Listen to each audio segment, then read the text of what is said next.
Hello friends, అందరికీ నమస్కారం. Friends, ఈ వీడియోలో ఇప్పుడిప్పుడే రెండు తెలుగు రాష్ట్రాలకి సంబంధించిన వెదర్ రిపోర్ట్ అయితే రావడం జరిగిందండి. వీడియోలోకి వెళ్ళి పూర్తి వివరాలు తెలుసుకుందాం. ఈ రోజున ఏ జిల్లాలలో భారీ వర్షాలు కురవబోతున్నాయి, ఏ జిల్లాలకు రెడ్ అలర్ట్ మరియు ఆరెంజ్ అలర్ట్ అనేది వాతావరణ శాఖ ప్రకటించింది, పూర్తి వివరాలు అయితే వీడియోలో తెలియజేస్తాను. వీడియో కనుక మీకు నచ్చితే లైక్ చేయండి. వెదర్కి సంబంధించిన ఏ చిన్న అప్డేట్ అయినా సరే వచ్చిన వెంటనే మిస్ అవ్వకుండా తెలుసుకోవాలి అంటే మన ఛానల్ని మీరు సబ్స్క్రైబ్ చేసుకొని రెగ్యులర్గా వాచ్ చేస్తూ ఉండండి. ఇక లేట్ చేయకుండా టాపిక్ని స్టార్ట్ చేద్దాం.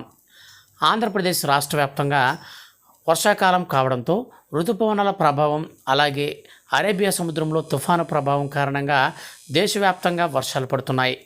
దేశంలో అనేక రాష్ట్రాలలో భారీ వర్షాల కారణంగా జనజీవనం అతలాకుతలమవుతుంది. ఇక వయనాడులో వరద మరణ మృదంగం మోగిస్తుంది. గత నెల రోజుల నుంచి ఎడతెరిపి లేకుండా వర్షాలు కురుస్తున్న క్రమంలో మహారాష్ట్ర, గుజరాత్, కేరళ, అస్సాం వంటి రాష్ట్రాలలో దారుణ పరిస్థితులు చోటు చేసుకున్నాయి. నేటి నుంచి 5 రోజుల పాటు వానలే వానలు. వర్షాలు, వరదల కారణంగా నదులలోకి భారీగా వరద నీరు చేరుకుంది. ఇక ప్రస్తుతం ఆంధ్రప్రదేశ్ రాష్ట్రంలో కూడా వర్షాలు, వరదలు కొనసాగుతున్నాయి. నేటి నుంచి రానున్న మరో 5 రోజుల పాటు ఆంధ్రప్రదేశ్ రాష్ట్రంలో వర్షాలు ఉండే అవకాశం ఉందని వాతావరణ శాఖ హెచ్చరికలు జారీ చేసింది. ప్రజలు వర్షాల పట్ల అప్రమత్తంగా ఉండాలని సూచించింది. మరోవైపు కృష్ణా, గోదావరి వరదల నేపథ్యంలో తీర ప్రాంతాల ప్రజలు, కృష్ణా లోతట్టు ప్రాంతాల ప్రజలు అప్రమత్తంగా ఉండాలని పేర్కొంది. ఏపీలోని ఈ జిల్లాలలోనే భారీ వర్షాలు కురవబోతున్నాయి. శ్రీకాకుళం, పార్వతీపురం మన్యం, అల్లూరి సీతారామరాజు, కాకినాడ, కోనసీమ, తూర్పుగోదావరి, పశ్చిమ గోదావరి, ఏలూరు, కృష్ణా, ఎన్టీఆర్, అనంతపురం, ప్రకాశం, నంద్యాల, నెల్లూరు, తిరుపతి, చిత్తూరు, అన్నమయ్య జిల్లాలలో అక్కడక్కడ పిడుగులతో కూడిన మోస్తరు వర్షాలు కురిసే అవకాశం ఉందని ఆంధ్రప్రదేశ్ రాష్ట్ర విపత్తుల నిర్వహణ సంస్థ వెల్లడించింది.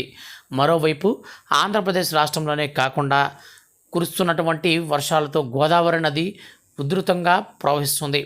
ప్రస్తుతం భద్రాచలం వద్ద గోదావరి నీటి మట్టం 43 అడుగులుగా ఉంది. నిలకడగా గోదావరి ప్రవహిస్తుంది. కోనవరం వద్ద 18.9 మీటర్లకు గోదావరి నీటి మట్టం చేరింది. ఇక పోలవరం గోదావరి నీటి మట్టం 12.4 మీటర్లుగా ఉంది. ఇక ఇదే విధంగా తెలంగాణకు సంబంధించి చూసుకుంటే తెలంగాణ రాష్ట్ర వ్యాప్తంగా మనకు పలు జిల్లాలలో రానున్నటువంటి మరో 4 రోజుల పాటు భారీ వర్షాలు కురుస్తాయని హైదరాబాద్ వాతావరణ కేంద్రం ప్రకటించింది. ముఖ్యంగా మహబూబ్ నగర్, రంగారెడ్డి నగర్, కర్నూలు, నల్గొండ, సూర్యాపేట, కామారెడ్డి, జగిత్యాల, కరీంనగర్, ఆసిఫాబాద్, ఆదిలాబాద్, నిర్మల్, మంచిర్యాల, వికారాబాద్ జిల్లాలలో తేలికపాటి నుంచి మోస్తరు వర్షాలు కురుస్తాయని ఎల్లో అలర్ట్ను కూడా జారీ చేసింది వాతావరణ శాఖ. ఇక గంటకు 40 కిలోమీటర్ల వేగంతో ఈదురుగాలులు కూడా వీస్తాయని హైదరాబాద్ వాతావరణ శాఖ ప్రకటించింది. ఫ్రెండ్స్, ఇదండి ఇవాల్టి 2 తెలుగు రాష్ట్రాలకి సంబంధించిన వెదర్ రిపోర్ట్. ప్రస్తుతం రాష్ట్ర వ్యాప్తంగా కాదండి, దేశవ్యాప్తంగా కూడా వర్షాకాలం కావడంతో ఋతుపవనాల ప్రభావంతో పాటు అదేవిధంగా అరేబియా సముద్రంలో తుఫాను ప్రభావం కారణంగా ఈ భారీ వర్షాలు అయితే నమోదవుతున్నాయి.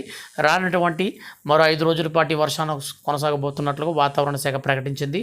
ఫ్రెండ్స్, వీడియో కనుక మీకు నచ్చినట్లయితే ఖచ్చితంగా లైక్ చేయండి. వెదర్కి సంబంధించిన ప్రతి చిన్న అప్డేట్ కూడా మిస్ అవ్వకుండా పొందాలంటే మీరు మన ఛానల్ని సబ్స్క్రైబ్ చేసుకొని రెగ్యులర్గా ఫాలో అవుతుండండి. Thank you for watching.